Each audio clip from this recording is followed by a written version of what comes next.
Hello again, everyone. We're going to talk about exoskeletons. I'm here with Bobby Marinoff from Exoskeleton Report. And today we are going to think about exoskeletons that are focusing on the consumer market.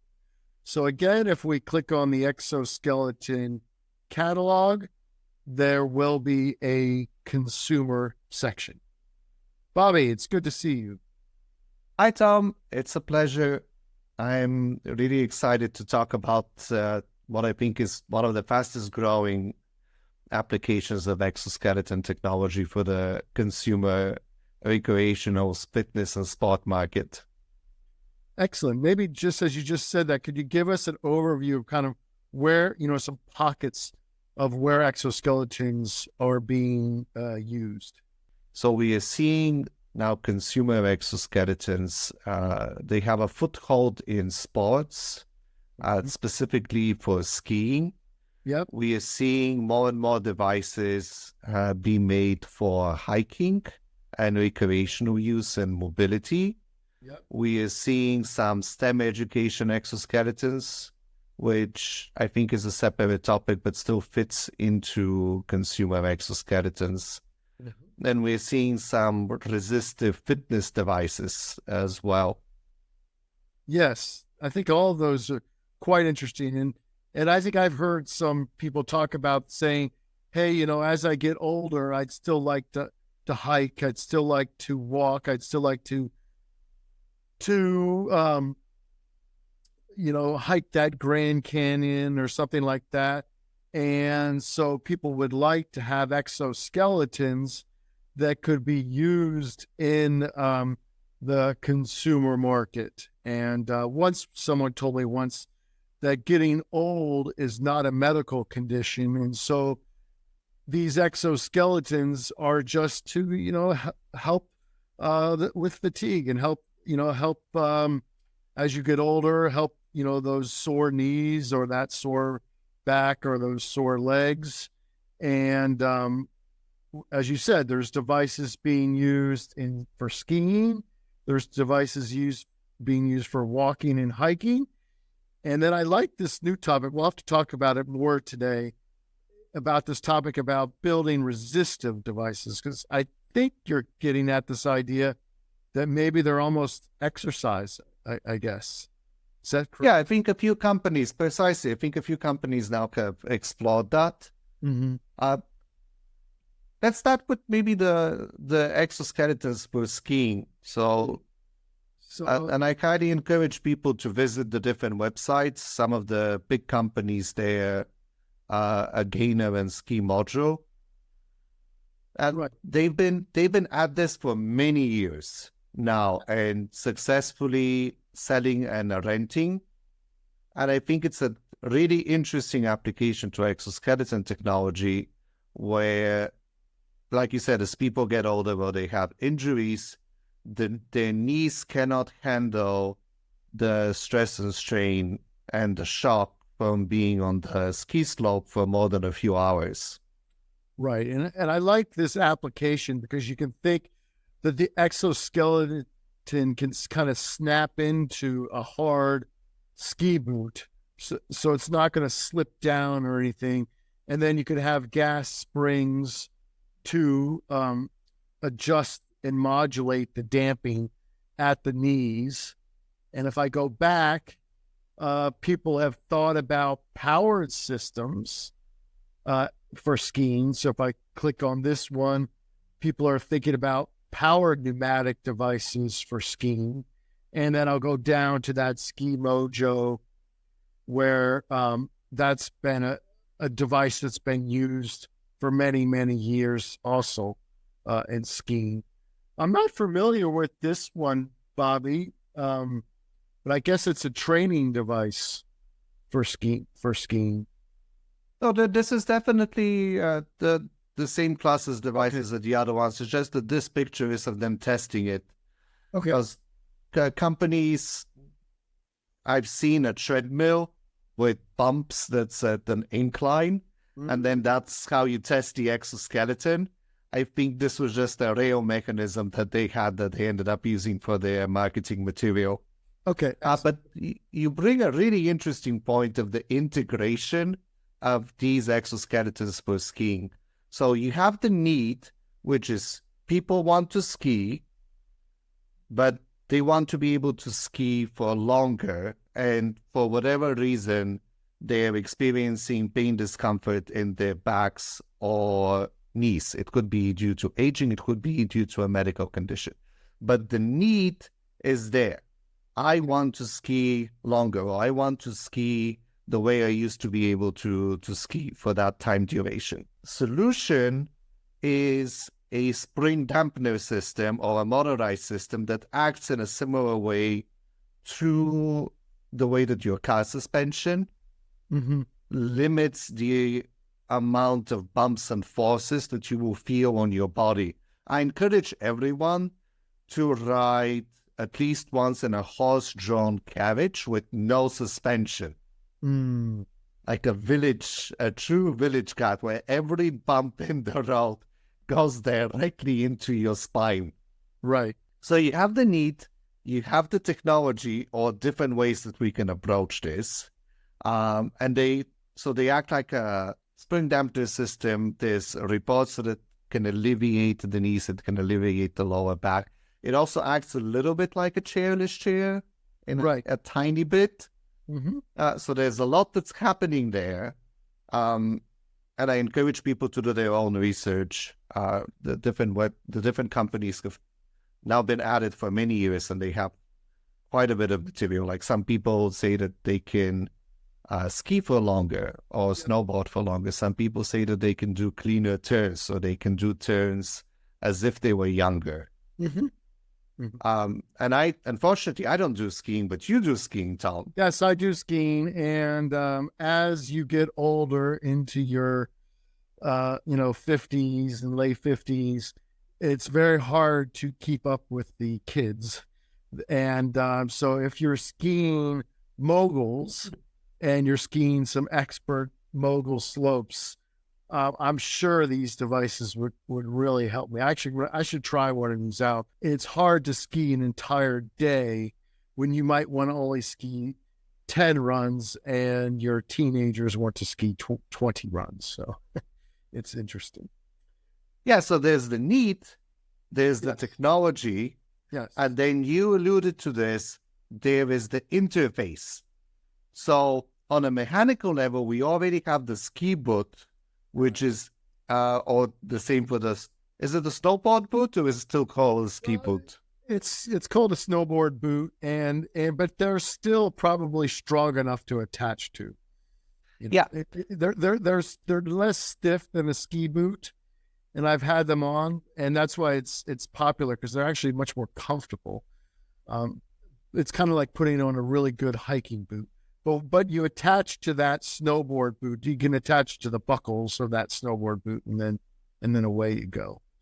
Yeah, right. And this is one of the few cases where we have an exoskeleton attaching to a hard surface on one end and to the soft body on the other. I believe some of these devices can also be attached on body to body without interfacing with the ski boot, but I know the vast majority of them have been configured so they can attach to the ski boot. Right. So that's an interesting thing from a mechanical point of view. From a psychological point of view, I think exoskeletons for skiing and snowboarding are super interesting, because you're already used to the idea that you're going to have something stiff that's attached to your body in order to be able to do it. In this case, the ski boot or the snowboard boot. You already know that you're going to be paying a lot of money.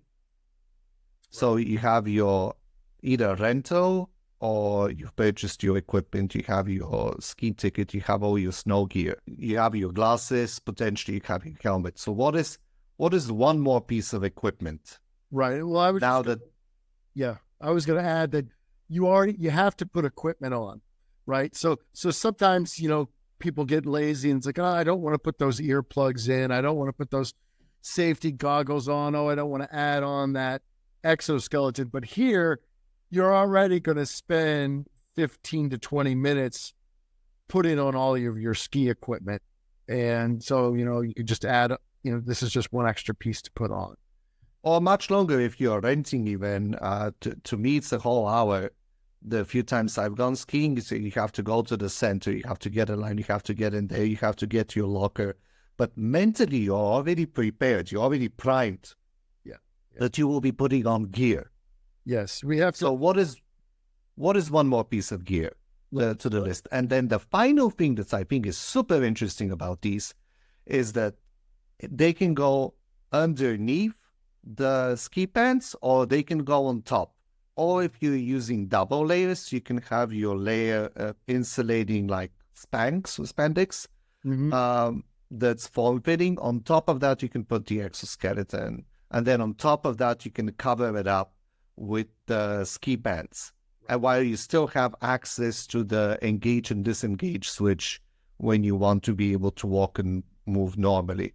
And we don't see that with other exoskeleton devices where it is super easy to have them on top or underneath gear simply because how baggy ski pants tend to be. Okay, so why don't we go on to a second topic? I think the second topic would be devices to improve mobility, exoskeletons that can help in hiking and running. There was some Kickstarter campaigns. I'll let you talk about that, Bobby. But then there's also this device. They actually have the motor and the device on the front of the body, but that will help you to walk. And quite an interesting device, a very lightweight device that goes into the front of the system. So wearable mobility. Any comments on kind of the hiking mobility market, Bobby? Yeah, totally. To me, that is a dream of mine. That is one of the reasons why I'm so interested in exoskeletons. I have seen all of my grandparents gradually lose their mobility as they get older.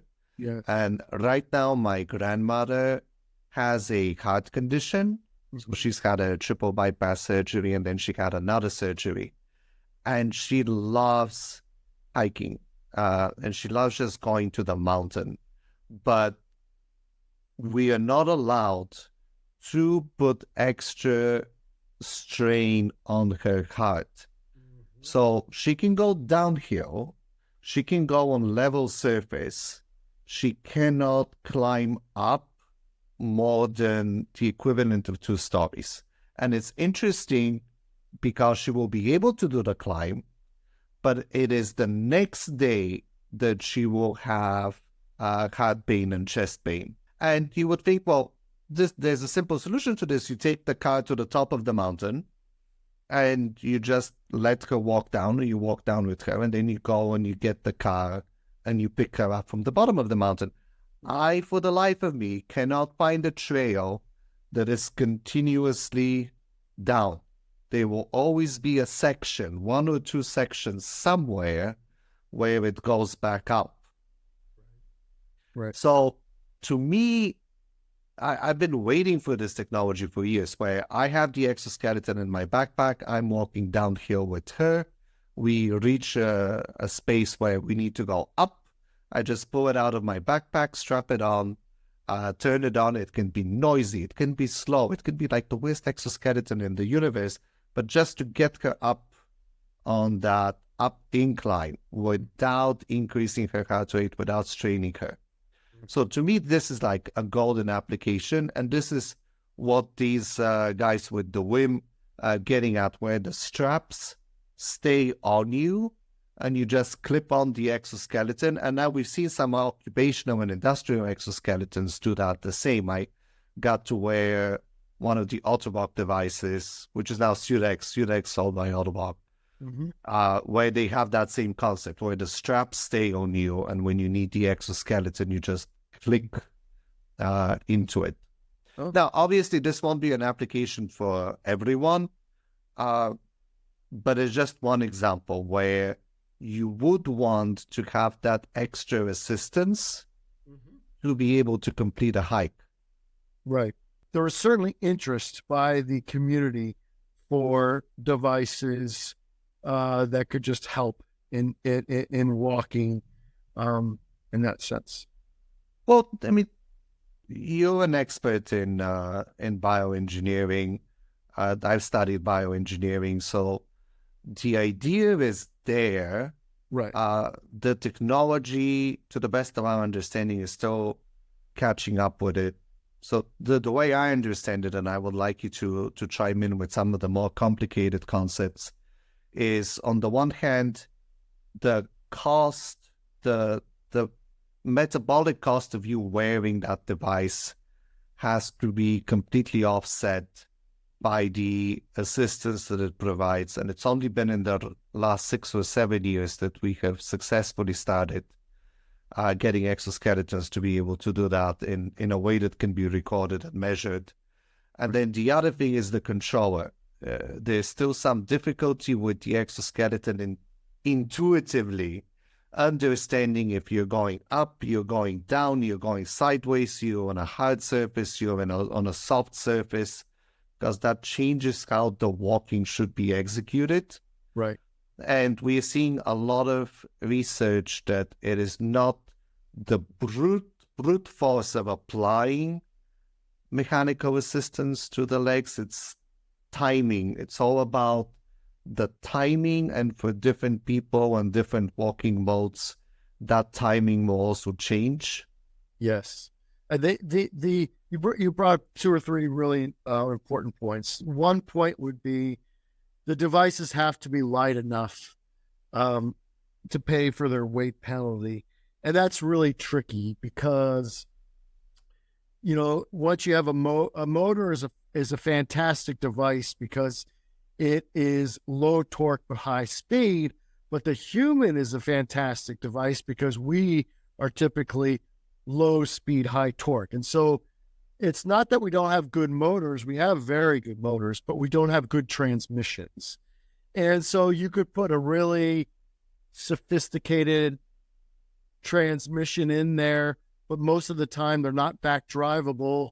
And so you feel like you're locked into a device, or you feel like you're walking in a swimming pool. Then, people are thinking about, transmissions that are transparent, that are nice, but then usually they don't have as much gear ratio as you need. That's one issue.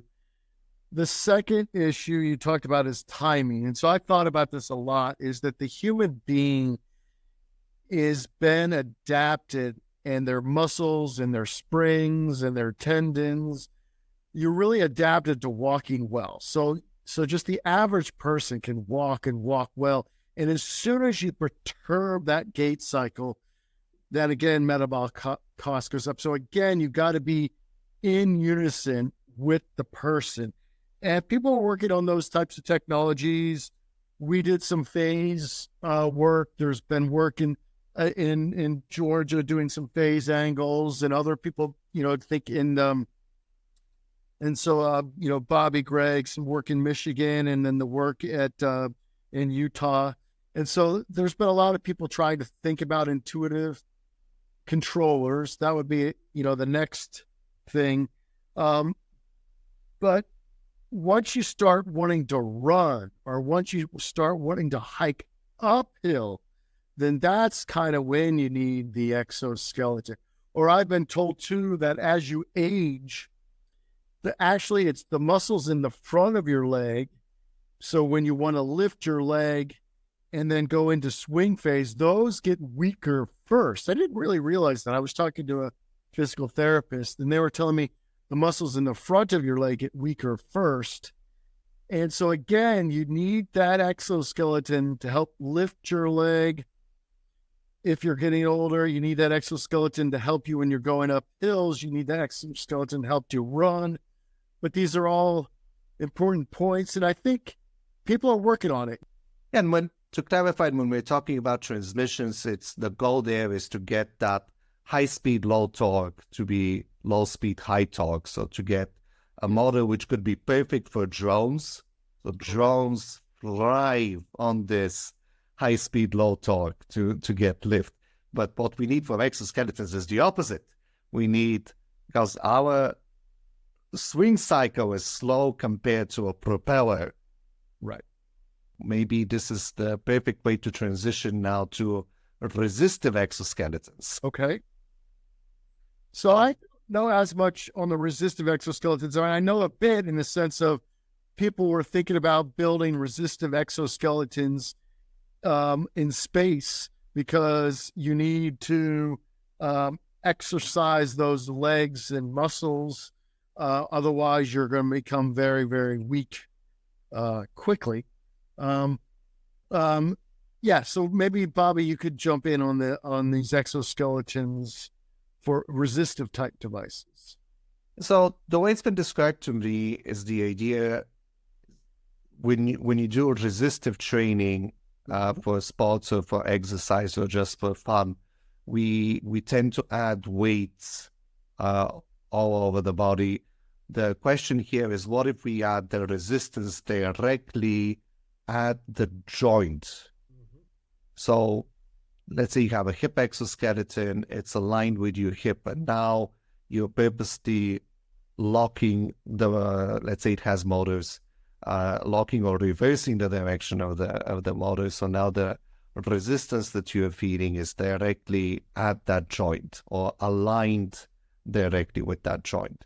And then on top of that, obviously being a wearable device that connects between the joints, you should be able to have wearable sensors that can pull more information of what's happening with body areas that are aligned directly at the joint.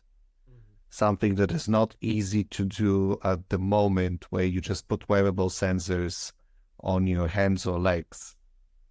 Have you seen commercially do that? I've seen people try it. We've seen Kickstarters that emphasize that.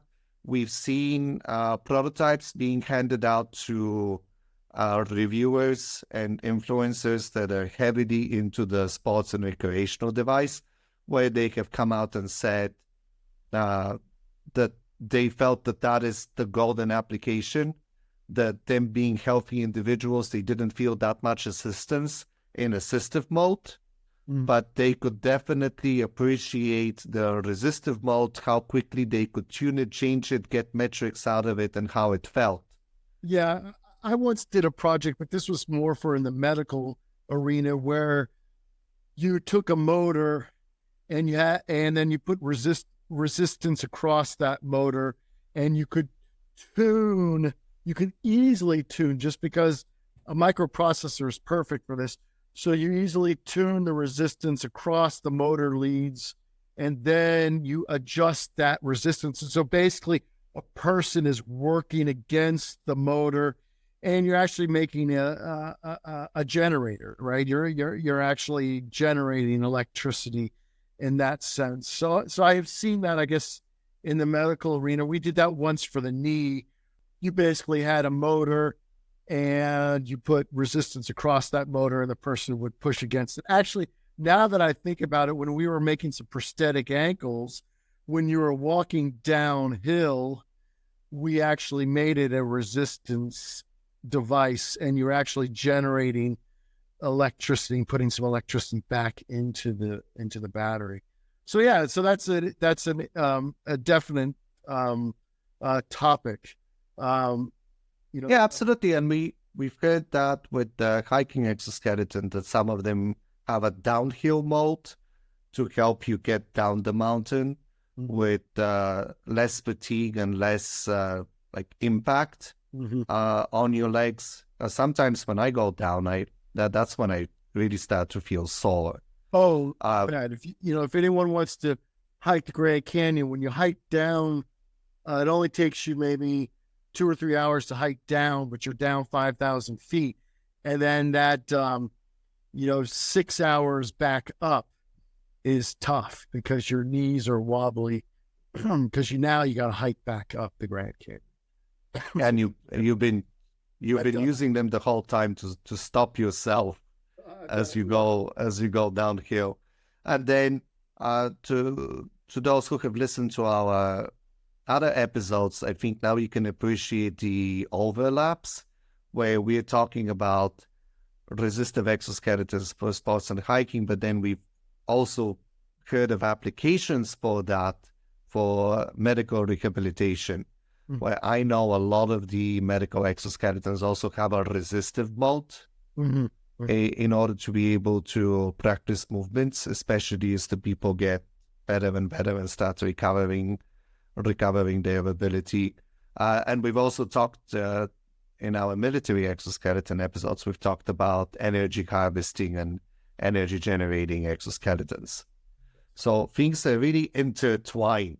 You bet. I mean, you bet. And I think the nice thing is that technologies, that if we can master certain technologies in one domain, we could use those technologies in another domain.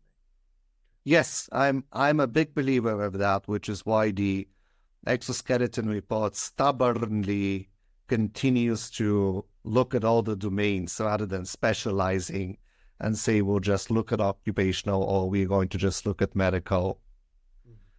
A little bit about the educational exos, or? Yeah, so right. Another application or where we're seeing consumer exoskeletons is for educational purposes, STEM education, to get students, be it at the college level, the high school level, or even elementary school, interested in science and technology. Bet. And one way to do that is with educational exoskeletons, which are purposely made and designed to extract as much learning as you can from them. So they have booklets, they have guides on how to put it together, they have instructions on how to program it or how to turn it into a game. I don't have all of them on the website. The one currently that we've clicked on is the Exo, which I actually have at home. I should have pulled it out for this podcast. There's a new version of it, which is the Exo Pro, which is more geared towards college students, which is a little bit more complicated, and you can learn to do a lot more things on the software side. Matt Dickinson is also working on an educational one, which is more geared to K1 through 12. And you have to reach out to him directly, I think, to get the files for that. And I saw at Target, they had one which was not an exoskeleton exactly. It was like a cyber glove, but it had a lot of the concepts of an exoskeleton. And that was just done with syringes and compressed air. So the kids or the students put it together, and then when you're compressing the syringes with your glove component, it moves the mechanical glove on top. Oh, that's fun. Actually, that's fun because pneumatics. I've always said this, that the pneumatic systems feel really, really nice. It's that comfortable, low stiffness force, and it's extremely comfortable. I've always said that pneumatic exos feel the best, but the problem is, how do you carry your pneumatic air compressor? But yeah, no, that's a fun idea, right? Because you could teach someone about pneumatics, slightly a little bit about hydraulics, but tubing, actuators, pressure, and then that can move the hand back and forth. Yeah, I've done 2 reviews on that. Okay. I think Rita's nephew was one of them, so they submitted a review, and I was so happy to see it sold at Target here in the US. That's a big deal. That's a brick and mortar store for our international listeners with thousands of locations. Yeah, no, that's a lot of fun. But let me just highlight a couple things. So I was going to mention him as well. So Matt Dickinson is a leader in exoskeletons out of England, and he works with ASTM. And then I really like that pneumatic thing. But you know what? I was going to ask you a question on that, Bobby. That almost gets me into this idea of exoskeletons for the hand that could be in with virtual reality. Maybe that's another show. I think we could probably just leave that for a next show. But what would be this idea of, pneumatic or motorized exoskeletons that could be used in, with virtual reality? Anyway, Well, I completely forgot about that application. Absolutely. So I got to try a quasi-passive exoskeleton glove. So it had force feedback mechanisms at the front, but they were not really an exoskeleton component. What they had done is they had lines like a flexible rail, and you can grasp an object with the glove in virtual reality. And when it detects that you are now touching the object, it activates the brakes on the flexible rails, and you can't move your fingers any further. Okay, so it's a resistive device. Quasi-passive. Device. Yeah, it locks you into place, but it's 100% an exoskeleton glove at that point. I've also seen powered gloves, which are just classical powered gloves, which do exactly the same cyber thing. grasp. For a long time ago, there was a cyber grasp system, something like that. I don't know that I can't remember the exact name of that. Yeah, we see a lot of people working on that, and those are definitely exoskeleton devices. Once you apply work or mechanical force between the joints, it goes into that category of exoskeleton wearable robot power glove. We've also even seen prototypes of full body exoskeletons, which fixed to a wall or a hard surface, so you're not carrying the weight of it, but you're almost suspended in it, and you're going through your virtual reality. Oh, that's right. So once at Wearicon, we had a guest speaker who was, I think it was out of France, who was developing exactly that, like a big exoskeleton suit for virtual reality gaming. Yeah. And I've always been curious about just having a partial exoskeleton for gaming. Like, let's say you're doing lightsaber combat or fencing or medieval, and you do a block, to have an exoskeleton that tries to fold back your arms on you, so you feel that impact, that resistance. So it's not just force feedback at the hands, so you feel the vibration or simulated vibration of you making an impact. Or if you're like drawing a ball, to actually feel that resistance against your body, which at that point would be an exercise device, but really its primary purpose would be to a more immersive force feedback for gaming. And there have been many companies over the years that are doing that and looking into that. And especially as virtual reality is going into training. I think at the Wearicon Europe A+A conference, they had an entire section dedicated to virtual reality training for first responders. We've seen virtual reality training now for airport, emergency handling, or even, I think there was one simulator on how to defrost an airplane. Right, that does link. I can click on just one, maybe last one here. There's kind of a fixed. I don't know if I totally call it an exoskeleton, but I guess it is, because it is attached to you and helping you. But there was this Robo Golf Pro, and it is a system that is a trainer system to train. Yeah, so I wouldn't call this an exoskeleton myself, because you're holding onto the golf stick, and the robot is holding onto the golf stick on the opposite side of you. Right. But it illustrates a concept of both medical, actually all types of exoskeletons, but could be, I'm hoping that we see it more on the consumer side. We're seeing a concept that an exoskeleton is capable of reproducing a motion over and over and over again consistently, Right. which is difficult to do if you have handlers that are helping you move. It's difficult to do if you haven't trained the motion yourself. So this is this intersection between the reproducibility and stubbornness, if you want to call it that way, of robotic systems and human learning.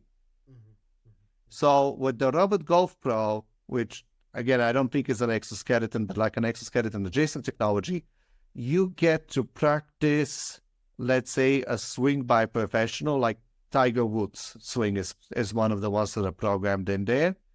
And you get to repeat that again and again and again and again, 100 times, 200 times. And this robot moves in multiple degrees of freedom. So you're not just doing the overall arc movement, you also do the wrist movement, which is right before the ball makes impact. And that is not a single plane of movement. In many cases, you actually go towards you and then away from you while you're also swinging. So it's a really complex three-dimensional vector. You bet. And that's a beautiful, what we call parallel robot. I think it's a delta, some type of delta configuration. So in our world of robotics, we have serial robots, but you also have parallel robots. And that's quite an interesting one. And we've heard this many times now for exoskeletons, more on the medical exoskeleton side, but that an exoskeleton for educational purposes, where it helps your muscles build in that muscle memory by executing the same movement in exactly the same way with you over and over and over again. That makes sense. Because that's what a robot is fantastic about. A robot is fantastic at repeating the same movement. So that's why you've seen robots in painting and welding and things like that, because they can repeat a movement exactly each time, the same way each time, and they can do it fast and they can do it repeatable. And so then again, if we could just do a repeatable device, that's slow and helpful, maybe we can think of some other tasks, like other than just golfing. I don't know, I'm thinking out loud, like how do you swing a baseball bat? How do you do squash? How do you do, other types of sports? I've seen some prototypes for tennis. Yes. Like to help you build that muscle memory and build that form. Right. I can easily see that, like get that backhand better in that sense. Okay, this was a wonderful conversation. Any other thoughts, Bobby? Do you want to? I hope that our listeners got to have a good overview of consumer exoskeletons, which are sold over the counter. New ones are constantly emerging. There's actually a company just down the street from where I am that just recently released their device, Skip, which is an exoskeleton built in directly into your hiking pants. Okay, yes. Actually, yes. I was thinking, okay, now that you mentioned that, yes. Yep. And I think that is an interesting one because they really spent a lot of time on the, I don't know what you want to call it, but just the way it integrated in with the pants. So it's not just, I'm slap it on a device. It's an integrated device. Yes. Yeah. So this is just getting started, and what we've seen in the past is exoskeletons for skiing, exoskeletons for hiking, exoskeletons as a resistive device, STEM education exoskeletons, and exoskeletons for educational purposes to train your body to do specific tasks. And I'm hoping that this only grows and catches up to some of our other application categories over time. Me too, because I think once you get people understanding that exoskeletons have a purpose and can help, in the consumer market, then I think they'll just catch on more and more. Because once they're into the psyche, like, hey, I wear an exoskeleton for hiking, I wear an exoskeleton for skiing, then you might say, hey, I'm going to just wear an exoskeleton around the house for activities of daily living. So I don't go into that, skilled nursing place or something like that, or at least it keeps me out of skilled nursing, let's say, for a couple of years, and then at some point, you'll need the skilled nursing.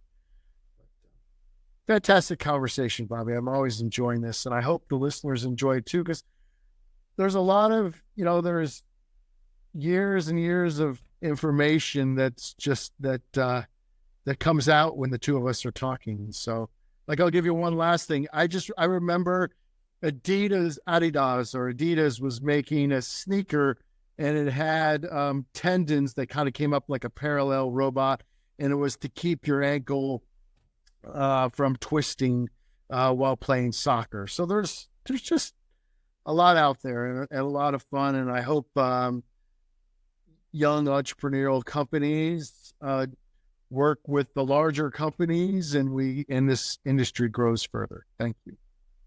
Yeah, thanks, Tom. And I'm getting bombarded by commercials on the internet of some ankle piston that is soft and offers no resistance until a sensor detects that you're about to twist your ankle, and then the piston engages and it locks in place. Yep, I've seen. I could give you a couple different ones. There's some ankle devices where you're running, and as soon as it sees that maybe you're going to twist, it flips out a little lever arm that keeps your ankle from twisting. I could, if people are interested, I could find some of those. A lot of fun things out there. I'm also thinking, just since we're talking out loud here at the end, I've seen there's some people working on, I don't know if you call it an exoskeleton, but certainly people are working on devices for slips, trips, or falls. You wear a waist device, and if it sees that you're falling over, an airbag explodes and keeps you from breaking your hip. Because if you break your hip or pelvis, it's a serious medical condition. I'll just say it. Yeah. And those bones become more brittle as you age. Yeah. Absolutely. So not an exoskeleton, but exoskeleton adjacent, like 95% exoskeleton adjacent device.